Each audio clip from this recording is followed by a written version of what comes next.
All right, everyone, good afternoon. And thanks for taking part in the Ring of Honor Final Battle media call. Final Battle airs live from New York City this Friday, December 14th, at a new start time of 8 p.m. Eastern on traditional pay-per-view providers, free to Honor Club VIP, at a 50% discount for Honor Club Standard and on Fight TV. Please visit ROHWrestling.com or the ROH app for more information. So for the card, in a highly compelling match of two of the greatest technical wrestlers and submission specialists in the sport, Jonathan Gresham will face international superstar Zack Sabre Jr.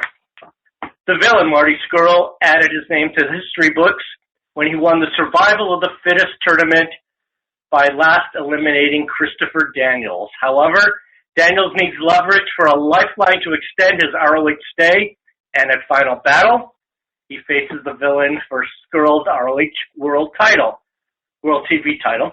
If Daniels falls short, this could be his last ROH match.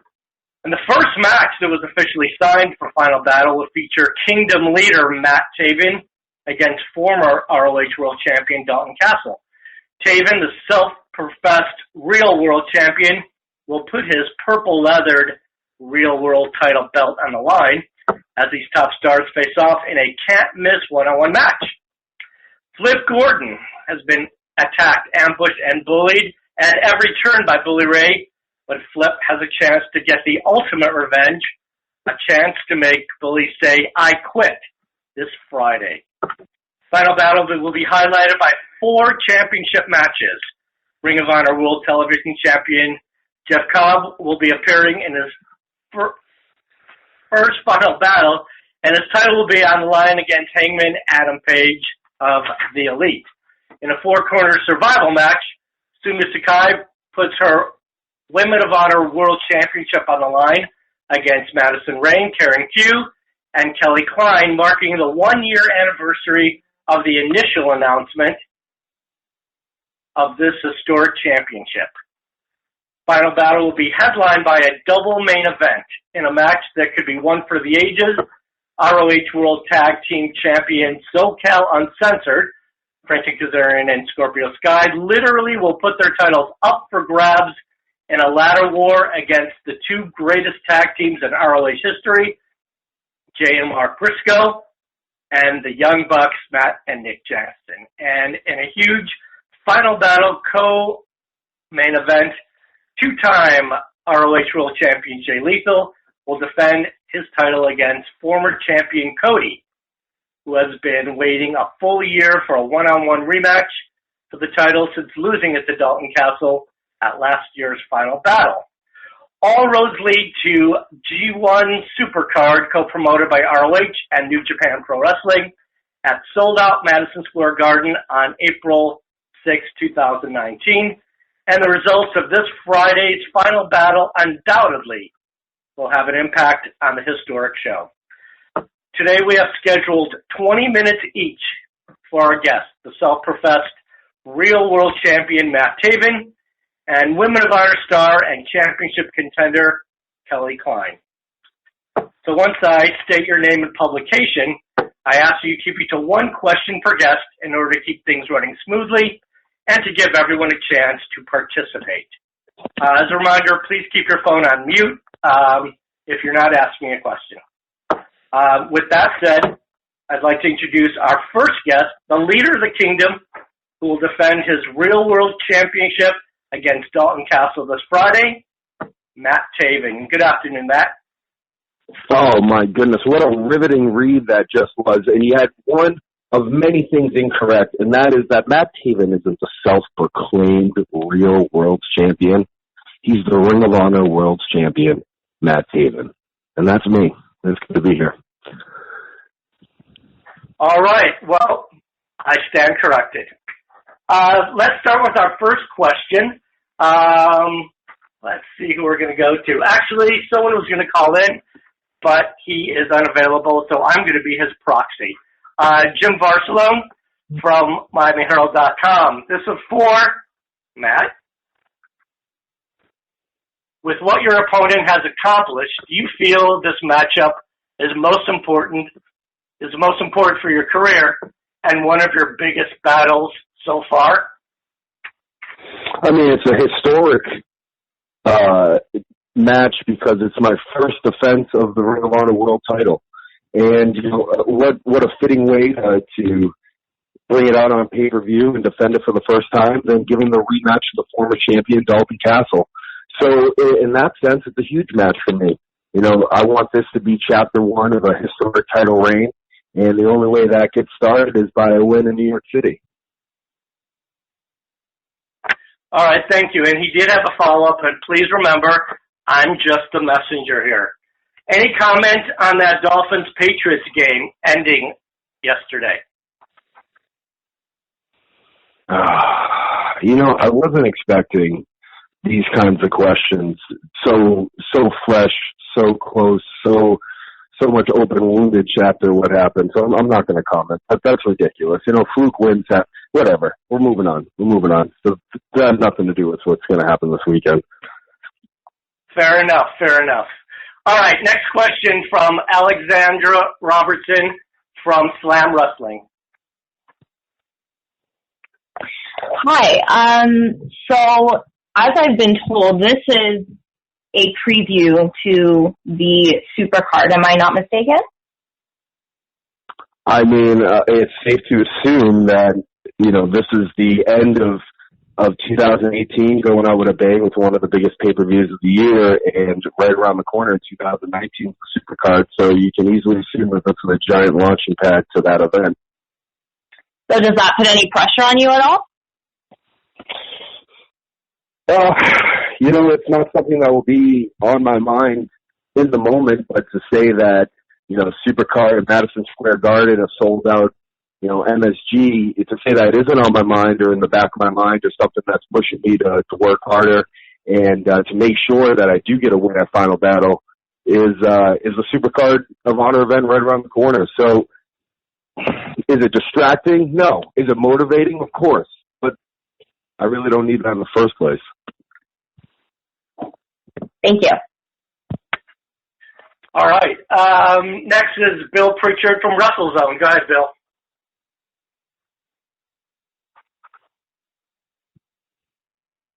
All right. Hi. So I wanted to touch on Cody's comments about walking into free agency as the champion. Do you feel like that helps your stock if he's successful in that, and the company should maybe put a little more value on you as the real world champion? I mean, whatever Cody wants to do with his life is his own business and nothing that I really concern myself with. But I think in general, with whatever the outcome of Jay Lethal and Cody Rhodes might be, that the company should put more stock in me as the Ring of Honor world champion, because the evidence is right there. The proof is in the pudding.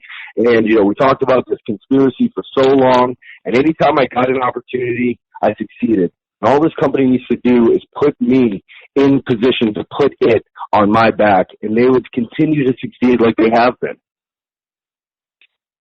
Do you feel like you can do something more to stand out?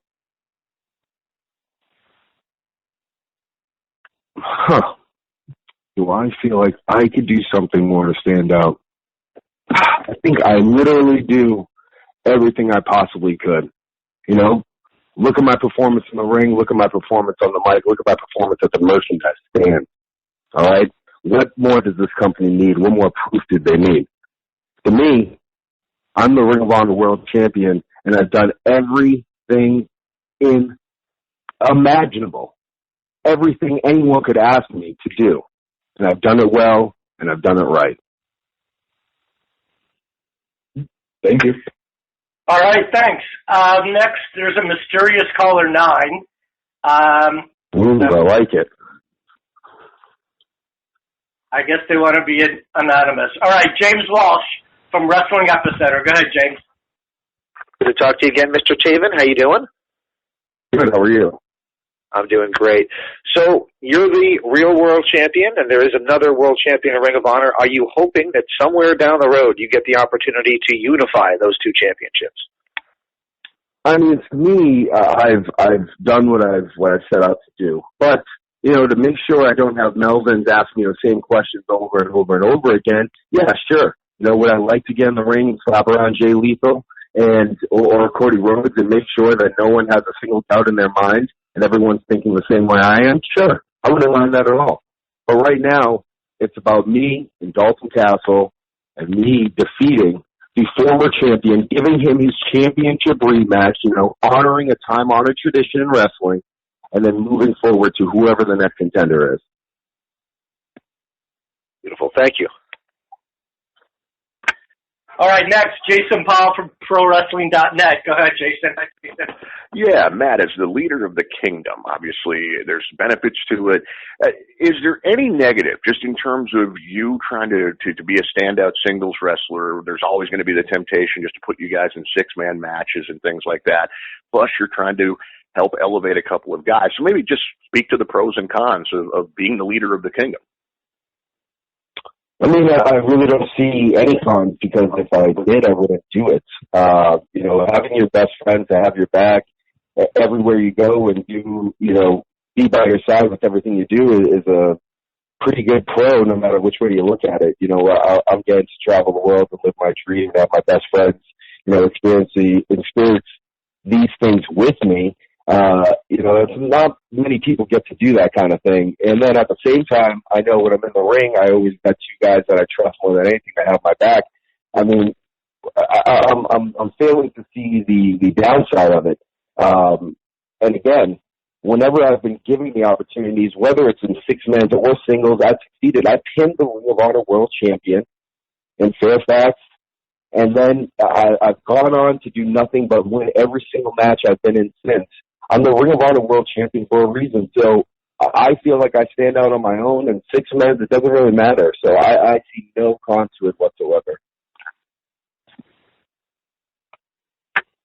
All right, thank you. Next up is Nick Hausman from Wrestling Inc. Go ahead, Nick. Hi, Matt. Thanks so much for taking the time today. Oh, my God. It's been so long since we've talked, Nick. I know, Matt. I wanted to start. I've got two questions for you, like everyone. My first one is, do you have any idea if your defense of the real Ring of Honor World Championship is going to main event Final Battle, or will Jay Lethal's Ring of Honor ROH World Championship main event? I should say close the show. Way. Okay. I have not been told either way. I would assume that, the real Ring of Honor World Champion should be the main event, but I've been talking about a Kingdom conspiracy for over a year now, and it wouldn't surprise me in the least if these Ring of Honor officials continue to do the wrong thing. And then my follow-up here is, I really enjoyed chatting with your Kingdom friend, Vinny, a couple weeks ago, about a possible confrontation between the Kingdom and LIJ. Obviously, the Madison Square Garden show is going to be ROH and New Japan. Do you have any interest in a confrontation between the Kingdom and LIJ at that show? Of course I do. I mean, I'm one of those kids that wanted every toy. I was an only child until I was 10 years old, and I didn't know how to handle having a little brother come into the mix because I'm used to getting my way. And it's something that has been that way just inside me since I was a child. And to want to succeed in every single thing I do is just something that continues to push me to do more and more and more. And yes, I'm the Ring of Honor World Champion. At the same time, I want to prove that the Kingdom is the best trio in the entire world. And, we've continued to do that at Ring of Honor, but I would like to do it on a global stage. Whether it happens at Honor Rising in February, whether it happens at Madison Square Garden, wherever the case may be, I want to show that there's a reason why I have multiple titles around my waist, and I want to defend them all properly. Yeah, absolutely. Very interesting. I would love to see Vinny and Evil share some space together. I just think it would be great. Thanks so much for the time, Matt. No problem. All right, and our final question for Matt will be from Ryan Satin from Pro Wrestling Sheet. Go ahead, Ryan. Hey, what's up, man? How we doing? So, I'll be honest with you, most of my questions were kind of taken here, so I have the most cookie-cutter one left. But, I mean, is there... but do you have any sort of strategy that you would be willing to share with us for Dalton this weekend that wouldn't be giving away too much? I mean, there's not much that Dalton hasn't given away himself. Look at the guy. He's wrapped up like a mummy out there. He's got a brace around his hip, a brace around his back. You know, he had his hand wrapped like a mummy, you know, a couple months before he ended up leaving in the first place. But the guy is the walking wounded. And, you know, he's got big targets on certain spots that I know, and everyone in the crowd and everyone in the locker room knows he's been injured for a while. He had to leave and take time off because of these injuries. And I personally think that he probably came back a little too soon, and I'm going to make him regret coming back at all. That makes sense. Thank you.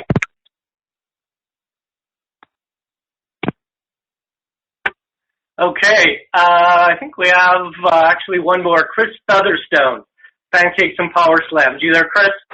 I am. Can you hear me? I got you. Yep, go ahead.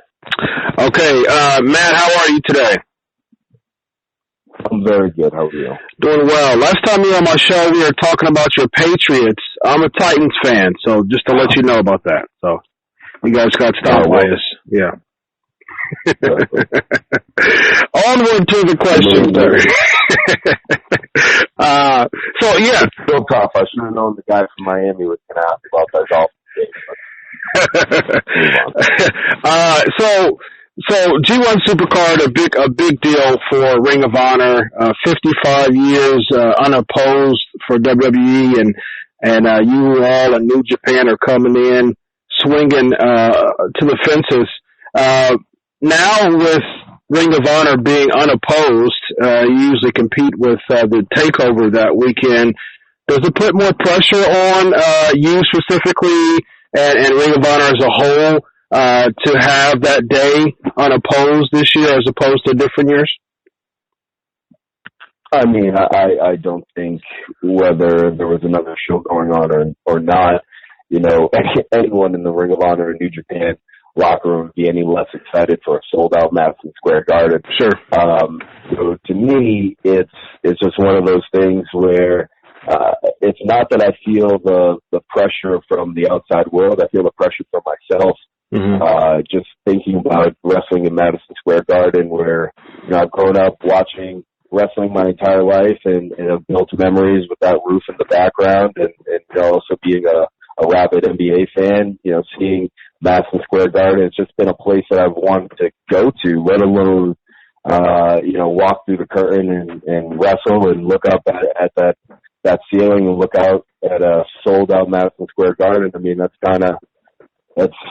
just a big deal in the first place. So, whether people were going to go to the other show, I don't think it makes them be able to go to our show since it's sold out in the first place. Mm-hmm. So I just think it's not really a big deal on our end, and I'm just ready for it to happen. Certainly.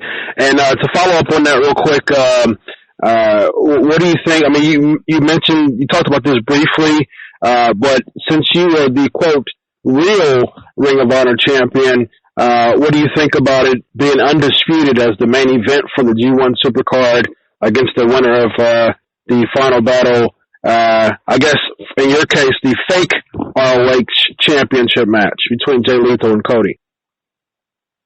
I mean, that would make sense to me. Does it make sense to you? It seems like a two-belt ladder match for the Undisputed Championship sounds good to me. This seems like kind of a no-brainer, and you know, if it was to happen, you know that I would be game for it 110%. Awesome. Well, best wishes to you, Matt, and go Titans. Oh. Thanks, man. No problem. All right, thank you very much. Trying to see if we are looping Kelly in. Let's see. So, thanks, Matt. I really appreciate you joining us and taking the time to answer all the questions. You know, you need to work on one thing. It's the Ring of Honor World Champion, Matt Taven. And now that I told you, I don't want you to ever mess it up again, all right? Yes, sir. Thank you, Mark. All right. Thank you all. Next up, I'd like to introduce Women of Honor star Kelly Klein, who will be one of the 3 combatants that will challenge current Women of Honor World Champion Sumi Sakai for her title in a 4-corner survival match at Final Battle. Please welcome Kelly Klein to the media call. Hi, Kelly. We may be having some technical difficulties with her. If you guys want to stand by, we're going to try to get her on. So why don't you stand by just a second, and we're going to do our best. Hold on one sec there.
Okay, everyone. Kelly should be calling in momentarily, so I appreciate your patience.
How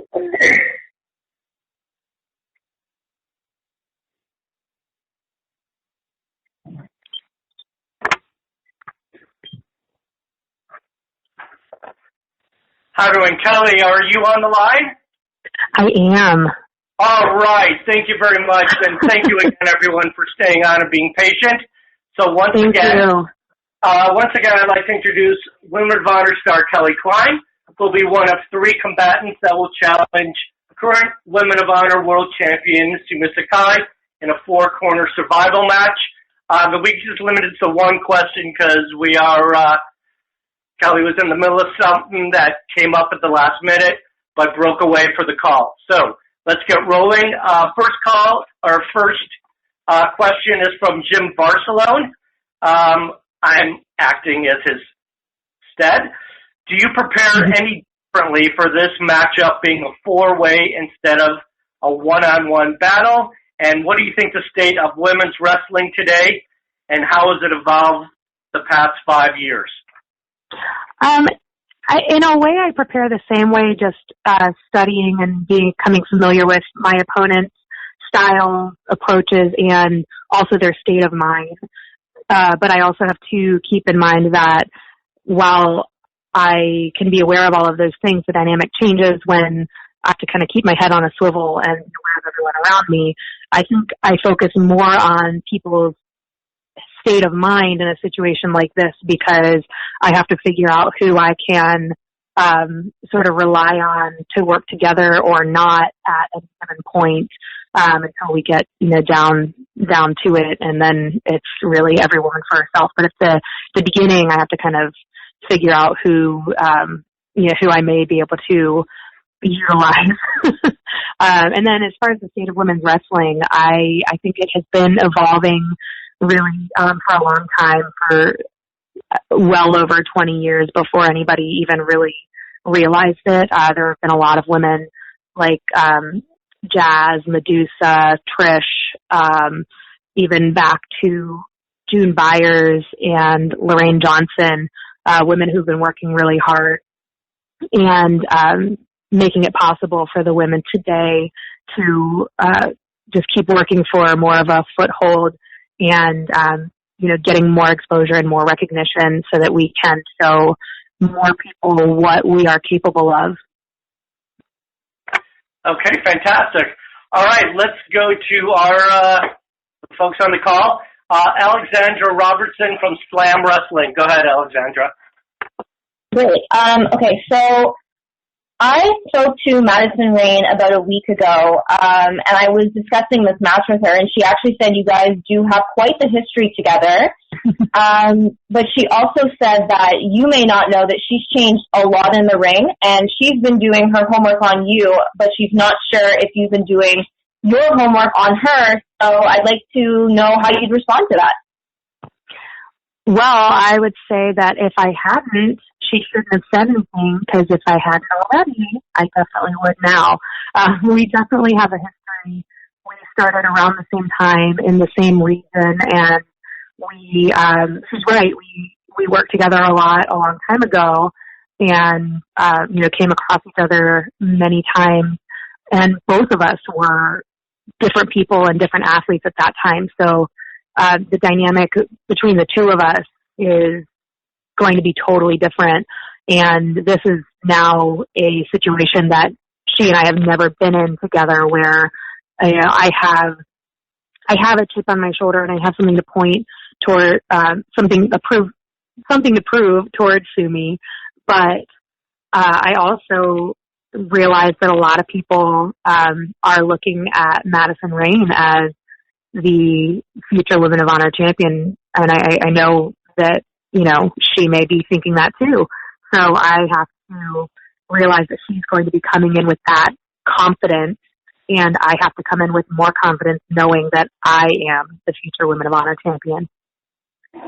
Great, thank you. Thank you. All right, next, Bill Pritchard from WrestleZone. Go ahead, Bill. Hi, Kelly. How are you? Hi, I'm doing well. How are you? Good. So the Women of Honor Championship was announced almost a year ago to the day.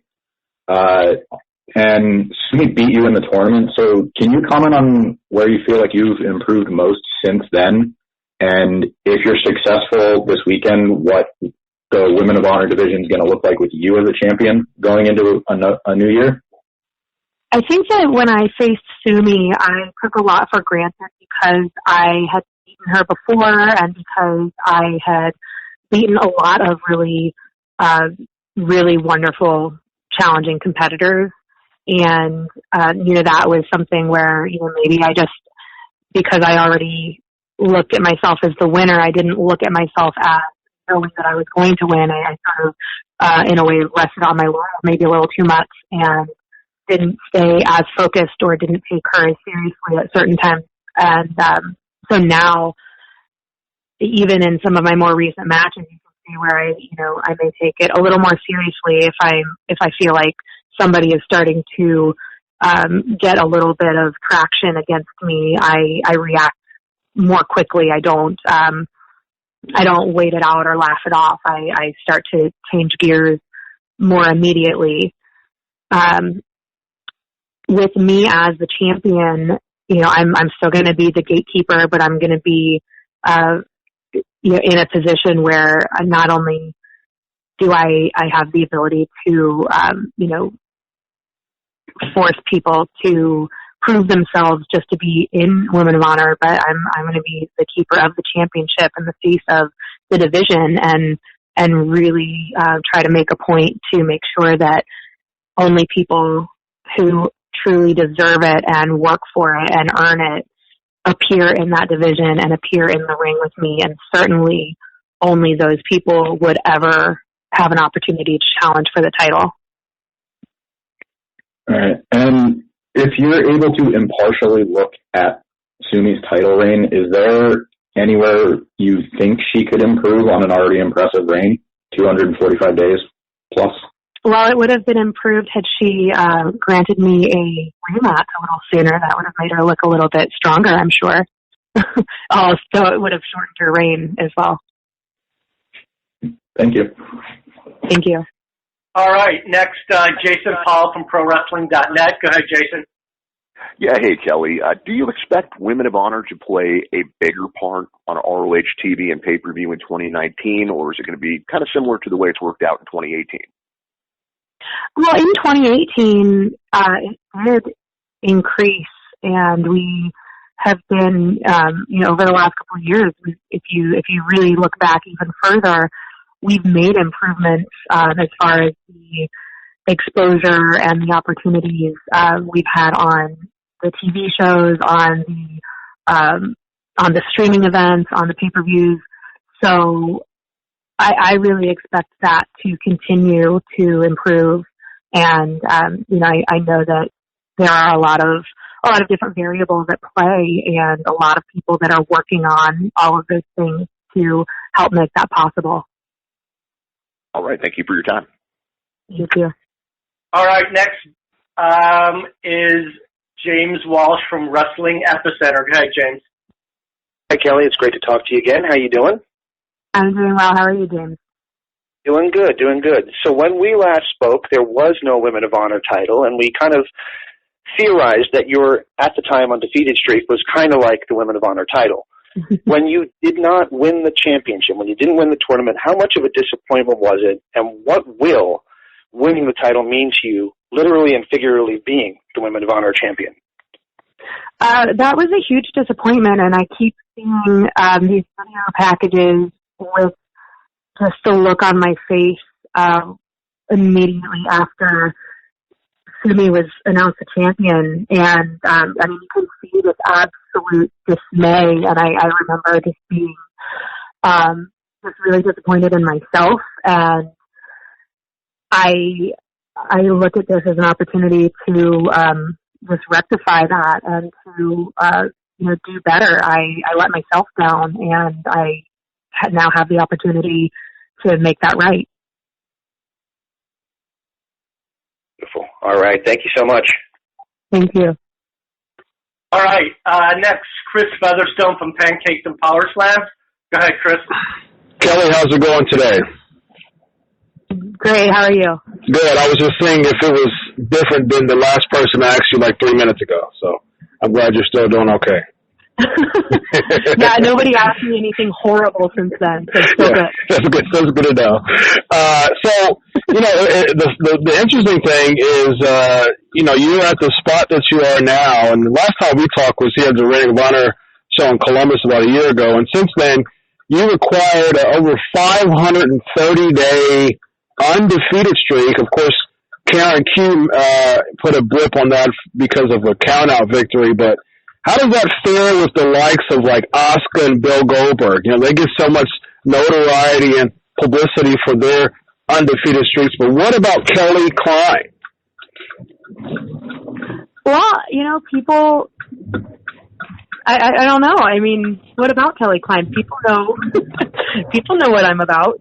And, even just asking that question, you're putting me in really good company. Yeah. Those are people who are absolutely tenacious and determined and absolutely focused. And that is, that's what I'm about. That's when, some people have had negative things to say about me and my approach. But at the end of the day, I always have one goal and one focus, just as everyone should. And really, to me, anyone who doesn't get in the ring every time with that amount of focus, they're the ones that are doing something wrong. Yeah, absolutely. Sounds good, Kelly. Don't tell nobody, but I'm pulling for you. I appreciate it. Take it safe with me. All right, thanks. Thank you. All right, and our final question for Kelly is from Nick Hausman from Wrestling Inc. Go ahead, Nick. Hey, Kelly, thanks so much for taking the time today. Thank you. Yeah, no problem. I wanted to ask you, there's a lot of noise being made about the comings and goings of the men in Ring of Honor going into 2019. What's your finger on the pulse like about the women you'd like to see coming into the company, and do you wish you heard more noise about the moves being made for Women of Honor going into 2019, like the male side of the equation?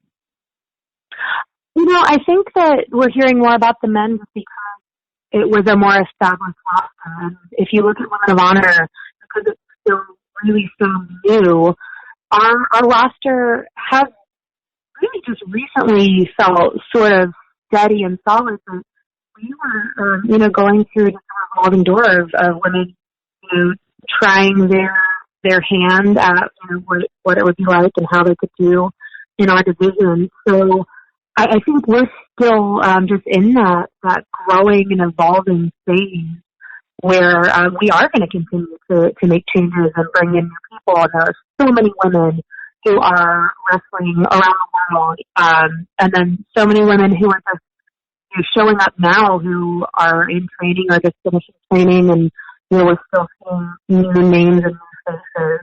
So that's going to be something that continues, especially as our division continues to grow. In the men's division, there's sort of, give or take, a set number of people on the roster, but ours is still growing, so that's just going to continue to change and grow and evolve. And I just can't wait to see all of the women that, come out and give it their best shot. I think that we are all in a position where we are having to step up our own games, and we're, pushing each other to step up everyone's game, and that just can only make everyone better. Is there one name out there, though, that you'd like to see added to the Women of Honor roster that you'd like to share some space with in 2019? Well, I have said that one of the first women I ever saw wrestle was Madison Eagles, and she was somebody that really inspired me before I ever got to start training. And I have met her and been on events with her, but I have never gotten to actually be in the ring with her. I think I was even in a gauntlet match with her, but we were in the ring at the same time. So that would be somebody that would be really awesome to work with. And then someone I mentioned earlier, Jazz. I would love to get in the ring with Jazz. That was someone who I always wanted to work with years ago, and then she sort of stepped back for a while, and I thought that I wasn't going to have the opportunity again, but she has now become not active, but she is like killing it, and that is exactly the type of person who I want to see, somebody who innovated wrestling, and then at that time and at this time she doesn't care about what people think wrestling or wrestlers are supposed to look like or be like or act like. She is so unapologetically herself, and no one can be like her, and I really respect and admire that. So that is somebody who I would love to share a ring with, whether we were opponents or partners. I will take whatever I can get. Awesome. Hey, thank you so much, Kelly. Best luck this weekend. Thank you. All right. Thanks, Kelly, for breaking away again. I know something came up the last minute, but you still trooper and got in here, so I'm sure we all appreciate it. I appreciate it. Thank you so much. Our media call for today. Again, Final Battle airs live from New York City this Friday, December 14th, at the new start time of 8 p.m. Eastern on traditional pay-per-view providers, free for Honor Club VIP, and at a 50% discount for Honor Club Standard. And, of course, on Fight TV, visit ROHWrestling.com or the ROH app for more information. Doors will open to the historic Hammerstein Ballroom this Friday at 6 p.m. local time, as fans will be treated to exclusive meet and greets with the top stars of Ring of Honor. And don't forget the following night, Saturday, December 16th, Ring of Honor will present Final Battle Fallout, which is an international TV taping at the historic 2300 Arena in Philadelphia. What better city for Ring of Honor to put an exclamation point on its biggest event of the year than the city of brotherly love? There's still a few tickets left for this international TV taping, and fans can get theirs now at ROHtickets.com. So thank you all for participating, your patience, great questions, and we look forward to the next one. Thanks, Mike. All right. Thank you. For this session is no longer